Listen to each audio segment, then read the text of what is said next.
Ora, que beleza, garoto. Aproveitando o finalzinho do horário do almoço para estudar, é? É, isso mesmo. É assim que se vai longe. Bom, eu tô aqui revendo as regras de cotagem que eu aprendi na última teleaula. Ah, eu sei. Você aprendeu como indicar as cotas básicas da peça, não é isso? É isso mesmo, ó. Uhum. Só que tem uma coisa, seu Tito. Com as cotas básicas somente, você não consegue produzir as peças que apresentam elementos. É que nos modelos e peças com elementos, além de indicar as cotas básicas, é necessário também indicar as cotas de tamanho e de localização desses elementos. Por isso, na teleaula de hoje, você vai aprender a cotar os elementos das peças. Vai saber que as cotas de tamanho referem-se às medidas do elemento necessárias à execução da peça e que as cotas de localização indicam a posição do elemento na peça ou posição do elemento em relação a outro, tomado como referência. Viu só como não dá pra perder a teleaula de hoje? Então não saia daí, porque a gente volta já já.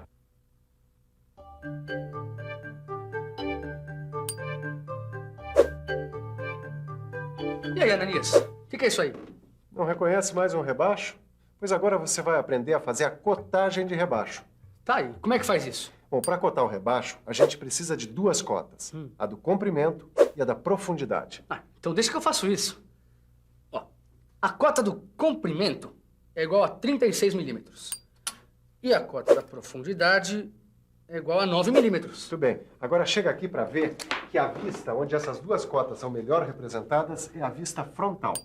Você reparou que a largura do rebaixo coincide com a largura da peça? Reparei. É por isso que não precisa repetir essa cota para completar a ideia do tamanho do rebaixo. E assim, fica representado o modelo com as cotas básicas e as cotas do elemento. Agora, no caso dessa peça, não precisa marcar as cotas de localização do rebaixo, porque a sua posição já está determinada pelos próprios limites da peça. Angela, agora que o pessoal já entendeu com facilidade a cotagem de rebaixo, daqui pra frente vai ficar mais fácil, né? Ah, vai mesmo. Ah, você podia mostrar a cotagem de rasgo. Tá bom, eu mostro. Bom, você já reparou que essa peça aqui, ela tem um rasgo central, passante e transversal? Pois é, para construir essa peça, além das medidas básicas, a gente vai precisar também das medidas do rasgo. Mostra as duas cotas necessárias para dimensionar o rasgo. A cota do comprimento e a cota da profundidade ou altura. Então, olha aqui. O comprimento do rasgo é 20 milímetros. E a sua profundidade é igual a 7 milímetros. E como o rasgo atravessa completamente a peça no sentido transversal, a largura do rasgo é a mesma que a largura da peça. Agora é com você. Passe essas cotas do rasgo para as linhas de cota correspondentes na vista frontal. E aí, é difícil? Difícil. Difícil nada. A cota 20 indica o comprimento do rasgo.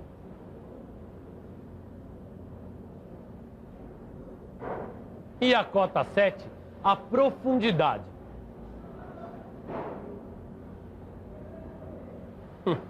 Pronto. Aí está o dimensionamento completo do modelo, junto com as indicações das cotas básicas. Agora, eu já tenho todas as cotas para produzir a peça. Mas você observou a linha de simetria? Ela aparece aqui na vista frontal e na vista superior, mostrando que este modelo é simétrico. E, nesse caso, as cotas de localização tornam-se dispensáveis. Mas, Silva, vamos imaginar que esse desenho aqui não tenha a linha de simetria. Bom, sem a indicação da linha de simetria, fica assim. É preciso indicar a localização do rasgo através desta cota. Quer dizer, a distância desse elemento em relação à face direita da peça tomada como referência. Ananias, tudo bem se o elemento da peça for um rebaixo ou um rasgo. Isso aqui eu já sei cotar. Agora, e essa aqui? Essa peça com furo eu não sei cotar. Calma, Caio. Você só precisa conhecer a cotagem de furo. Tá, observe comigo esse elemento. Repare que o furo não está centralizado. Nesse caso, além das cotas que determinam o tamanho do furo, nós também precisamos das cotas de localização. A vista onde esse furo aparece com maior clareza é a vista frontal. Portanto, essa será a vista escolhida para a cotagem do elemento. Observe como isso é feito. O tamanho do furo é determinado por duas cotas, comprimento e altura de 16 milímetros. E como é que eu represento a localização do furo? Bom, aí é melhor ouvir quem entende do traçado. O Miguel entende do traçado. Fala aí, Miguel. Fala você já tá na prancheta? Tá bom, eu falo. Para facilitar a execução da peça, a localização do furo deve ser feita a partir do centro do elemento. 2 cotas de localização são necessárias, olha.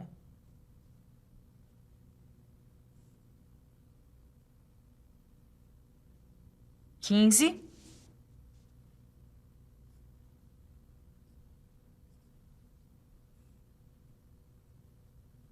e 15.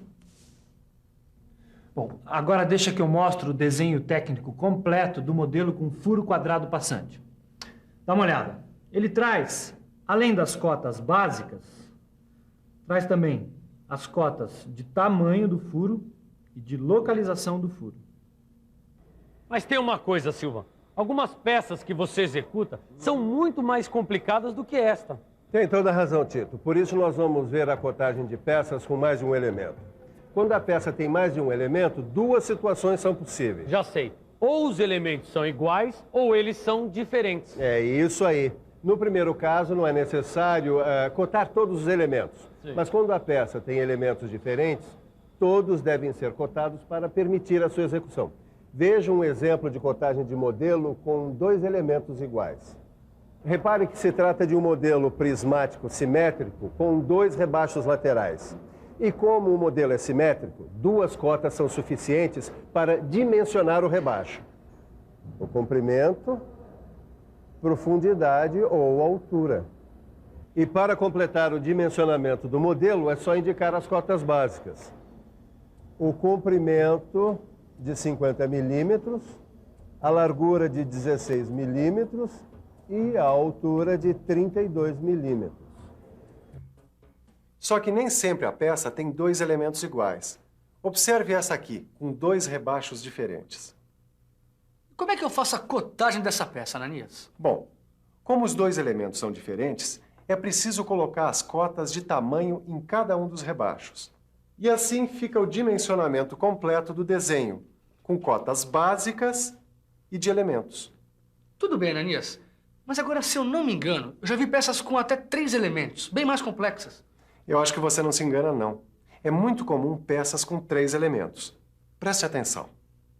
Veja como se faz a cotagem desse modelo com 2 rasgos diferentes e um furo passante. Nesse caso, a vista frontal é onde melhor se representam os rasgos, tá certo? Certíssimo, Caio. Você lembra que para dimensionar cada um dos rasgos necessitamos de 2 cotas? Lembro sim. Uma cota de comprimento e outra de profundidade. A localização dos rasgos fica definida pela linha de simetria. Veja as cotas de tamanho dos rasgos indicadas na vista frontal.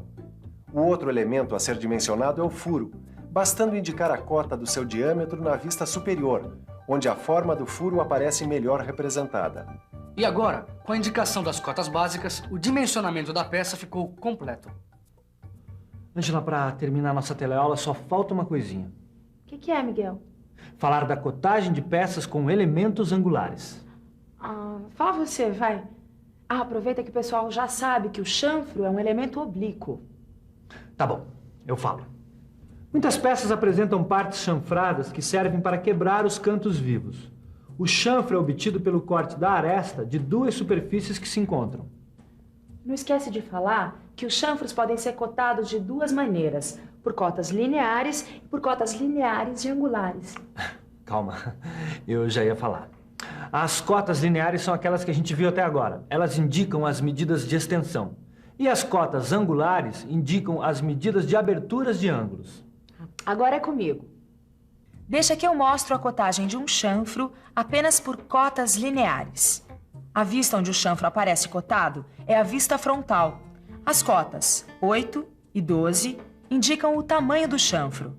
A largura do chanfro coincide com a largura da peça. Como os 2 chanfros são iguais, basta cotar um deles. A cotagem completa do desenho fica assim. Mas existe outra forma de cotagem do chanfro usando cotas lineares e cotas angulares. Como neste caso os 2 chanfros são diferentes, cada um deve ser cotado separadamente. Agora, repare que no chanfro da esquerda, o tamanho ficou determinado por uma cota linear 7 e uma cota angular 25 graus. A cota 7 indica a altura do chanfro e a cota 25 graus indica a abertura do ângulo do chanfro. Nos dois casos, a largura do chanfro coincide com a largura da peça. E assim, a gente já pode executar o chanfro sem grandes dificuldades. E fica mais fácil ainda quando o ângulo do chanfro for de 45 graus. Olha aqui a sua cotagem. A cota 2, que aparece nos dois desenhos, indica o comprimento do chanfro. A cota 45, que é angular, indica a abertura do ângulo do chanfro. Mas lembre-se, a cotagem só pode ser feita desse modo quando a abertura do ângulo for de 45 graus. E não existem peças com outros tipos de elementos angulares? Aqui estão alguns exemplos. A cotagem destes elementos também é feita por meio de cotas angulares e de cotas lineares. Será que você já consegue fazer a cotagem da última peça? Acho que sim. Eu só preciso pensar um pouco. Vamos pensar um pouco. Vamos pensar em como fazer a cotagem desta peça. Bom, a vista onde o elemento angular aparece melhor representado é a vista frontal. Então é nela que fazemos a cotagem deste elemento. A cota 90 graus indica a abertura do ângulo do elemento. A cota 30 indica o comprimento do elemento. E a existência da linha de simetria dispensa a indicação de cotas de localização. Portanto, a cotagem completa da peça em duas vistas fica assim, sendo que as cotas 50, 25 e 28 são as suas cotas básicas. Angela, agora que o pessoal já está craque mesmo, você podia partir por um exemplo ainda mais complexo. Tá bom, eu vou começar mostrando a perspectiva de uma outra peça com elementos angulares.